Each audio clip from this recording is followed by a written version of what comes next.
Just a second. Coming back around.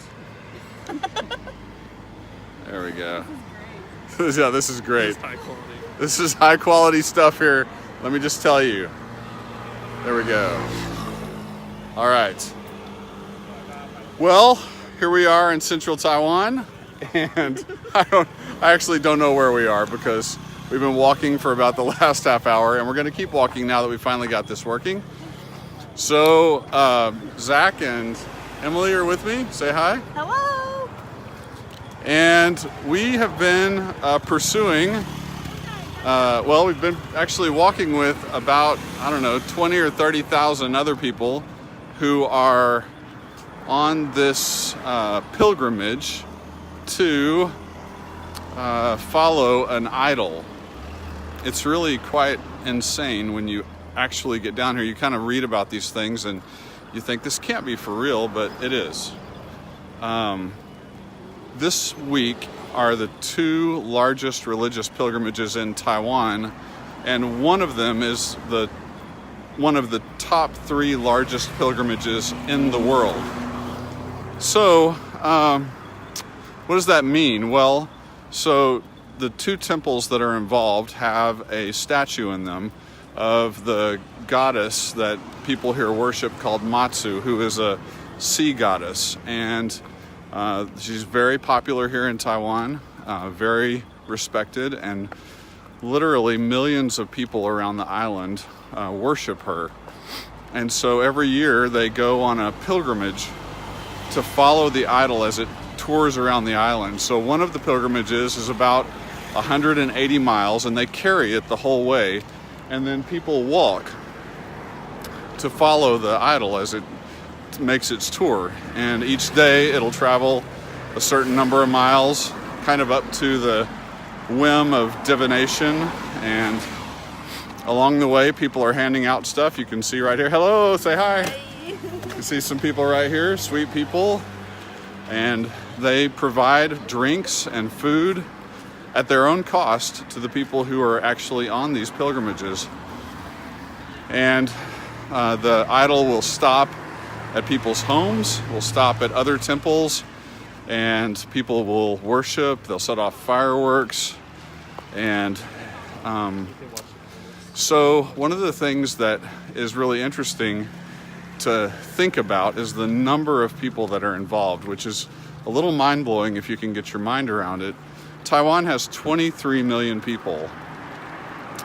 So over the course of these 8 to 14 days, which is the time length of the pilgrimage, about 2 million people will participate in these pilgrimages. 2 million. So that's almost 10% of the population. So that would be equivalent to, in the United States, so the state of Florida. Basically, the entire state of Florida participating in a religious pilgrimage for 8 days or 10 days. It's kind of mind-boggling to think about. So that's where we are. I parked the car a little early because we got into some traffic and we didn't think we were gonna be able to catch up to where things were happening. And well, the truth is we're not gonna be able to catch up where things are happening, and so we're just trying to make our way there now. And so I just thought I would talk as we walked. So that's what we're doing right now. Some of you will remember I posted some video last year, or maybe it was the year before, from Sophie's hometown.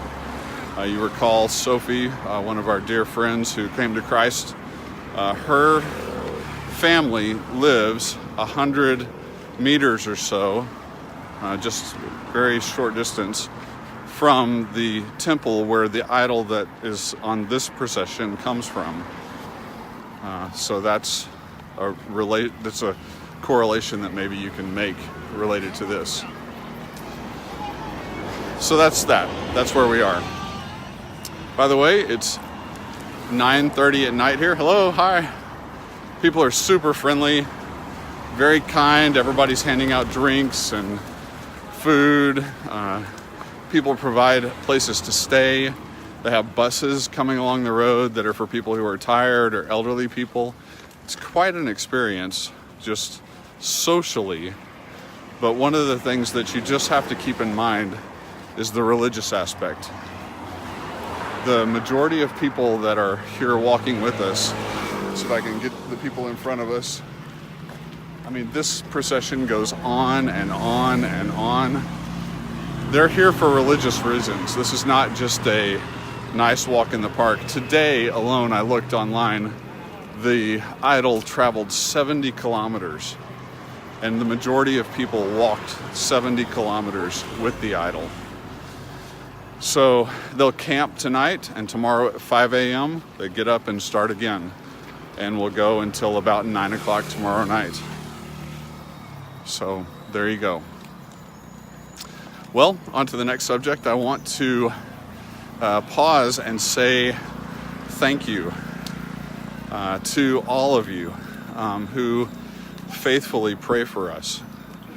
As Krista and I and the team here, Emily and our church, the people that I work with, we are so thankful for you that you pray for us. And I hope you get a sense of what that means, because working in this environment is very oppressive and has a lot of spiritual ramifications. And you think about the people that we're sharing the gospel with and what they are dealing with to come out of this kind of darkness. Only the Holy Spirit can effect that kind of work. Only the Holy Spirit's power can open people's hearts and mind. So, without you praying, that kind of stuff doesn't happen. So when you get the email updates, when you get the newsletters, please, I just ask you, pray specifically and pray fervently for the people that you read about, because that's who we sense that God is working in and calling to faith. And even today, actually, in the class that we were in this afternoon at the Sports University, let me just mention a couple of names right now for you to pray for. Michael is one of the students that we first met a couple of years ago on when the Seattle team was here.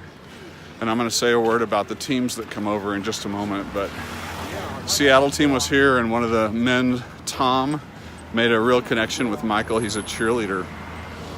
And it's just kind of one of those things. They clicked. We gave Michael a Bible at the end of that trip, and when then Michael kind of disappeared, actually. We saw him occasionally, but this fall, Michael came back, started coming to our class regularly, hanging out with us, really interacting, spending time, and then the Seattle team came back, and Michael was able to spend more time, and came to some of our activities, our fellowships, and then this spring got to interact with the last two teams that came. And hi. Hi, hello.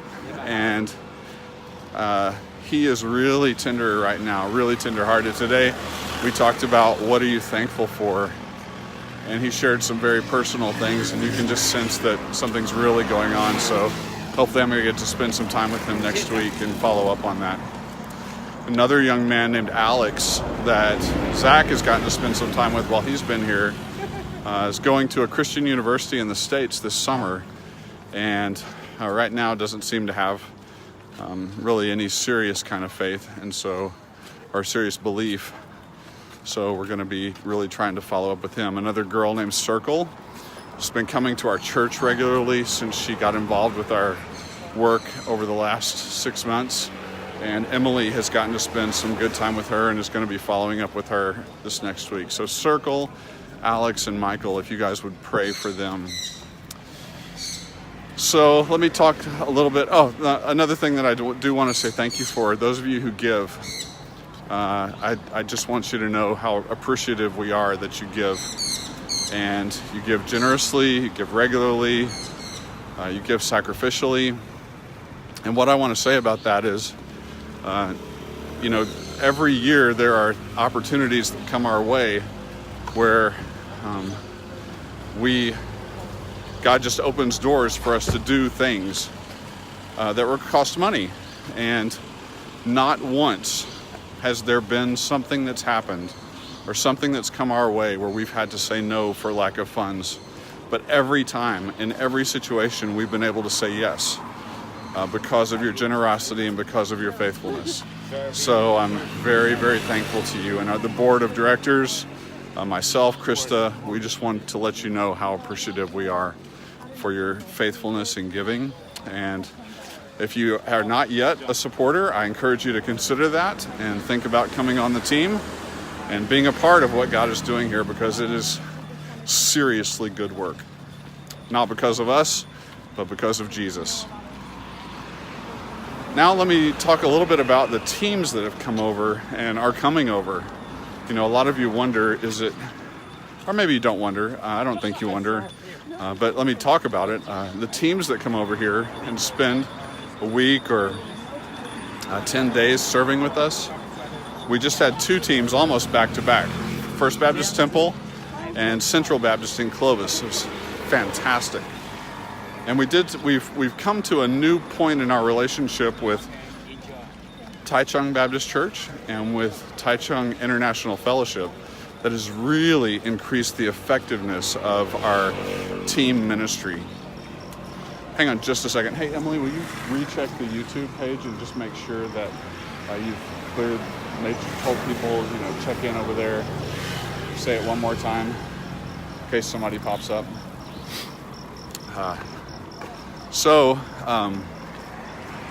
Those teams come over, they spend time going into classes, meeting students, and really help us. Hello. Hey, hello. Okay. Hi. So here's some great people handing out stuff. Hello, say hi, say hi, yeah. Some really sweet people along this route. It's people who need to hear the gospel. So they go into these classes and meet these students and spend a week and have conversations. And so at the end of each week now, we've started having a kind of a fellowship party, a game night. The first week when First Baptist Temple was here, we ended up with 50-ish show up. It was awesome and such a great experience. After Central Baptist came, we planned it again. It was about 3 weeks later. We had over 100 show up. It's such a great experience. We're actually considering making that a part of our church's life. But when we have a team here, it's so effective because Taiwanese, the students really enjoy. There's just something unique about having people from out of the country come here to visit. So that was pretty powerful and definitely something that we're going to continue doing. And the really spectacular thing about it now is that with Taichung Baptist and TIF, Taichung International Fellowship, they're bringing people alongside of us so that the team, as they go back home and head home, we're still here. And the students make connections with our local brothers and sisters and with those of us who still live here. So they have a way to continue to stay connected to the church and to hear the gospel and find themselves getting to know what it means to be loved and to know who Jesus Christ is. So that's definitely a really wonderful thing that's happened over the last few months.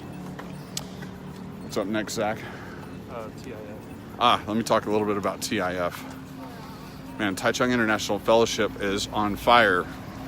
And we are continuing to grow and continuing to figure out who we are as a church in this city and in this country. So I appreciate those of you who've prayed for us and encouraged us. We now are in the last point of our government approval. I know it seems like every time I give a little report on that, it's like I feel like we're at the last point, and I guess that's what working with the government involves, is you're always at the last point. So hopefully this time we're actually maybe at the last point. And then here's a truck that they've got set up with food for everybody, just free food. Hello, say hi, hey, ni hao, ni hao. So we will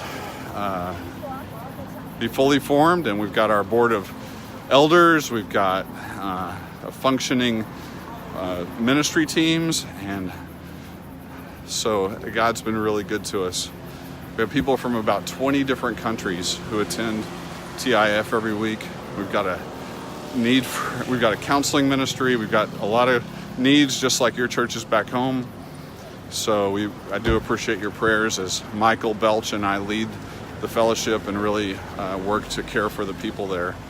But we also have a great heart for the people of Taichung and our country and then the world. And so God's going to use us to do something beyond ourselves. So we're pretty excited about that. Thank you. All right, Zach.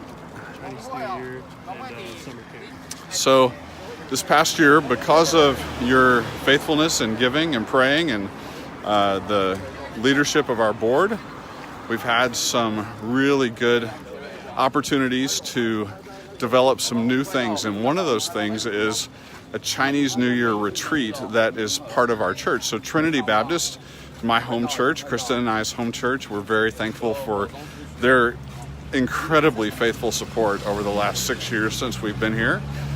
And they sent a team at Chinese New Year so we could plan a retreat for our young people. Young people in our church is really like 15 years old to 30 years old. And so we took about 40 kids down to the southern tip of the island, and Trinity brought over a small group that led that retreat.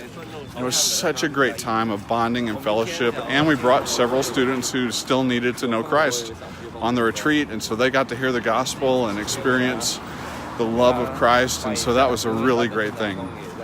Our summer camp has continued to grow, and again this year we expect to have a full house of kids and a full house of teams from America. I'm so thankful that Trinity continues to support that camp, as well as Redeemer Amarillo, and also First Baptist Belton came over this past year, and they'll be coming back again this year to help us out. So we've got 3 amazing teams that come and join us for our summer camp. And then we've already got a couple of teams lined up for the fall to come over. So God continues to really give us so many opportunities to not just reach new students, but continue to pour into and invest in the students that He's already brought our way. And sometimes we found it just takes a while for students to process the gospel because they're dealing with all of this and working to get pulled out of the dark mess that they're in. All right. What's up next?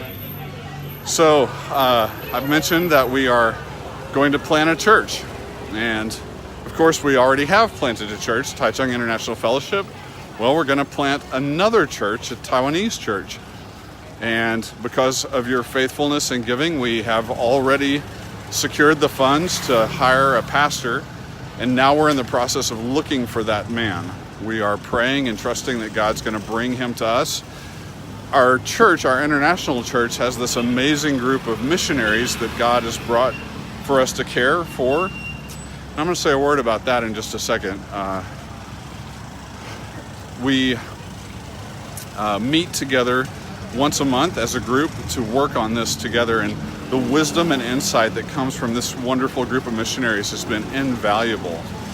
And so they're helping me to think through how can we look for the right person, because we want a Taiwanese pastor, because this is going to be a Taiwanese church, not another international church. Although we're planning over time, by God's grace, to create a network of churches that will then be a church planting network of churches for Taiwan, and work with existing churches, but planting new churches that will reach even more Taiwanese, starting in Taichung and then branching out from there. So that's another thing that all of you who are praying and giving are a part of seeing happen. And so I'm really excited, and hopefully we'll have more updates for you down the road. Well, I will have more updates for you down the road as we go. I want to say just a word about some of the missionaries in our church. Some really amazingly wonderful people. And I want to ask you to pray specifically for a couple. Jonathan and Loybeth King are International Mission Board missionaries who come to our fellowship, are members of our church. And this past week, Loybeth, the wife, 4 of her family members were killed in a very tragic car accident in Texas. And so they're going to be traveling home to attend the funeral this weekend. There are 2 family members that survived the wreck and are in the hospital currently undergoing treatment.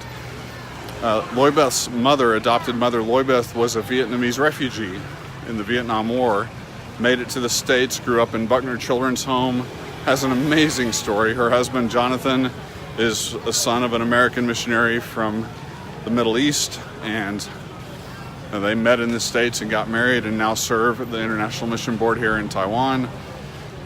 And Loy Beth's adopted mother was one of the people who was killed, who was a trustee at the University of Mary Hardin Baylor. And I actually have met her.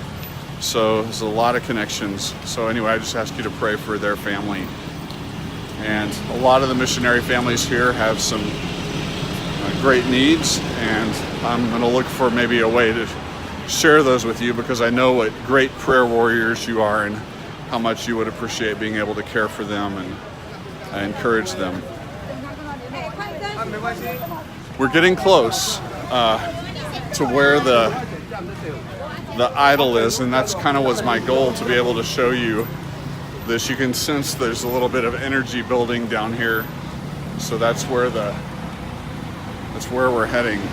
If you have any questions, feel free to type those in this chat, and I'll be happy to answer those. All these buses are paid for by either individuals or by the local temples, and they're called rest buses, and so they will just drive along the route that people are traveling or walking and just pick people up and carry them back and forth. You can imagine the cost. I mean, people are paying for all this stuff. You can see the tents along the side here. People will camp out all along this route. Hi. And people are super friendly too. It's very nice. There's no harshness to being down here. Now, this is the main town square that we're walking into here. Just a second, I'm going to give you a view around.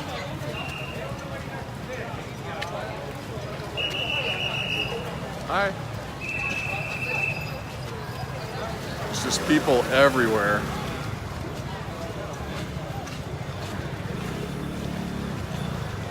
So, I think we're gonna. Hey, 你好，马祖的位置右转 ，OK， 谢谢。Hey, thank you. Oh, 不用，谢谢。More people trying to give us stuff. All right, we are headed into the thick of things. Here we go. All right.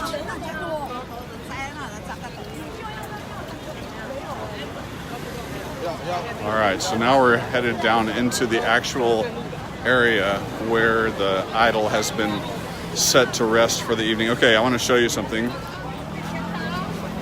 This is a fire. This was, actually it's not a fire. This was fireworks. Thank you. So all this stuff on the ground, these are all just the remains of the fireworks that people have used tonight to celebrate the arrival of the statue here. It is, all these people, the only reason they're here is for this. This is a massive cultural event. And this is the smaller of the 2 events, by the way. The other one, which we couldn't get to because it was just too far south tonight, is probably 10 times this big. So I don't even know how to describe something like this to you. We're going to keep walking down here and try to find the actual temple where the idol is to show you. We're serving food again right here.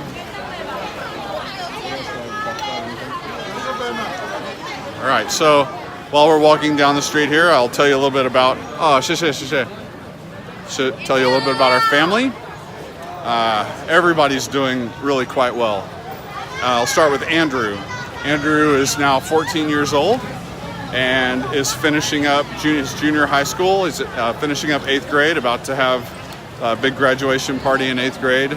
As some of you have seen from a few posts that I've put on Facebook, he's kind of really developed a keen interest in acting and performing. And, you know, of course, I'm a proud dad. Krista and I are both proud parents. He's actually quite good at it. And it's really fun to see him find something, like all of us, it's really fun to see our kids find something that they love and enjoy doing and are good at. And that's something that he's done really well. And he's had the chance to be in several commercials. And that's been fun to let him see an interest develop in performing on the screen. And so, I don't know, I hope he has more chances to do that over time. Ashlyn is thinking about college, and this year, the junior year at her school, is one of the harder years, and so she's had a lot of challenges just getting through the year's schoolwork. It's just been a hard year, but she's done amazingly well. I'm super proud of her. She is a bright and shining star in our family. She brings so much joy to Krista and I. She's funny and intelligent. She's got some great friends. She loves kids. She's such a valuable part of our church, actually. I think all the parents at our church would prefer that she watch their kids most of the time, and we have to kind of drag her out of that just to make sure she attends church.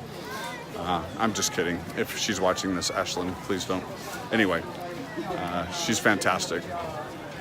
She's thinking about going to school potentially back at Mary Hardin Baylor, although we'll look at some other places this summer while we're home.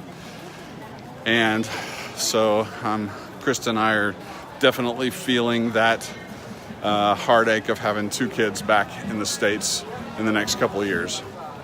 Caitlin's also doing fantastic. Mary Hardin Baylor has been such a great place for her, and she's told us that she's going to be switching majors to social work. She's given some great thought to that and really feels like that better fits with her, the way that God's wired her. So that's where she's headed over this next year. She's going to be in Amarillo this summer with us and take a class at WT to make sure she's on track to jump into the social work area. And Krista and I, we are trying to hold it all together. Krista's doing great. She's still working part-time at Morrison Academy. And she is leading a couple of Bible studies at our church, one as an outreach and then one as an inreach. And I think it's about to get... Hey, will you message Chuck Higley and tell him that it's on Facebook?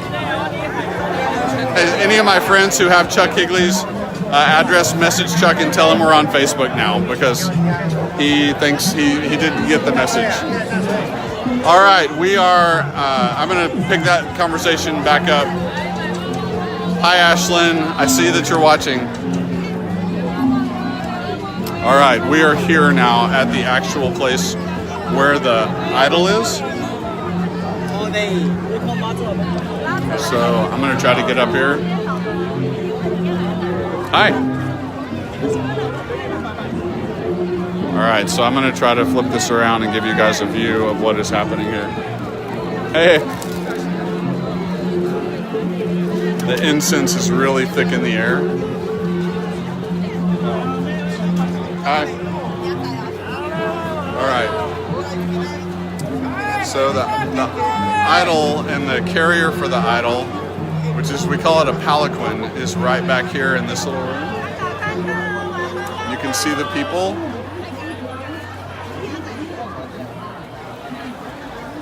People are coming here to worship. I want to make sure that you understand that. This is not a social event. This is not a cultural event at this point. This is worship. And people are taking incense and they're bringing offerings and they're giving them to this false god. This is demonic and this is terrible. And people are in oppression to this. So I just have to say that, and I want you to understand that it breaks my heart, and I hope it really it breaks yours too.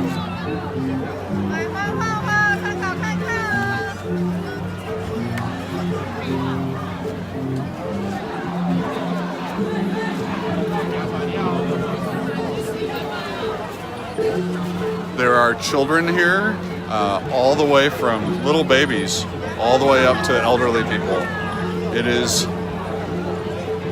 It's all ages, completely. Let me show you another little piece of the culture. Over here is it's a Taiwanese opera set.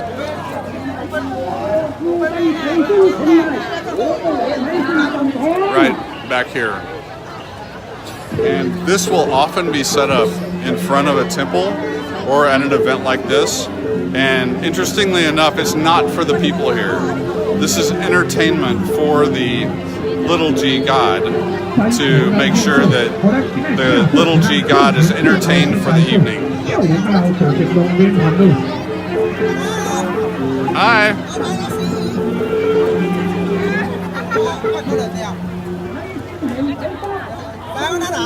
Hi. Yeah. People like to practice their English. So, all right. You guys okay? Do you want to try to get up any closer?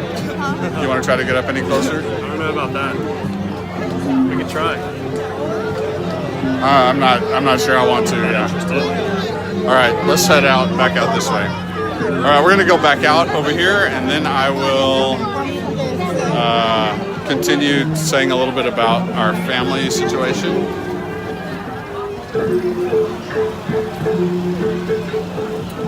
Try to get out of some of this noise. Here's some of the offerings that they'll make, the money, the flowers. Hey, how are you? Say hi. Say hi.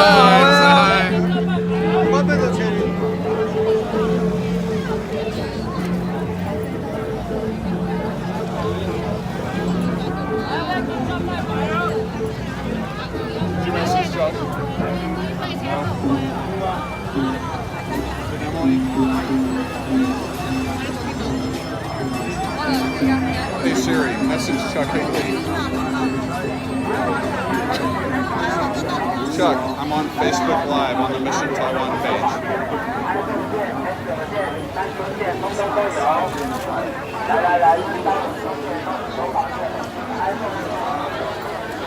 Okay. Well, this is a temple festival. It is, it's all this.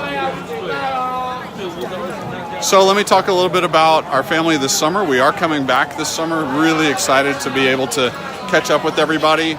We'll be in the States from June 3rd to to the end of July. Krista and the kids and I will all arrive in Amarillo on June 3rd and then be there till the end of July. And I'll stay a little bit longer myself to get Caitlin back to school and settled in. And then Krista and Andrew and Ashlyn will come back to Taiwan at the end of July to start school here and get back into their routine. And I'll join them about August 20th. So we are really looking forward to seeing all of you and excited to have the opportunity to reconnect and visit some of our churches. And hello. Hey, ni hao. That's fireworks.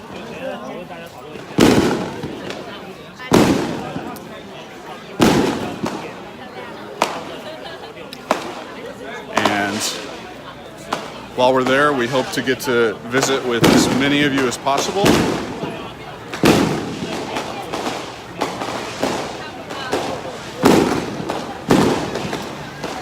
And sit down and catch up personally. So anyway, that's the update for today. I hope this was, I don't know where those fireworks are coming from. I can't really tell. I hope this was informative and helpful for you. Really appreciate getting to spend a little time. Next time will maybe not be quite as crazy as this, but that's it for this one. That's about all I can do. Want to say anything, Emily? Huh? It's wild here.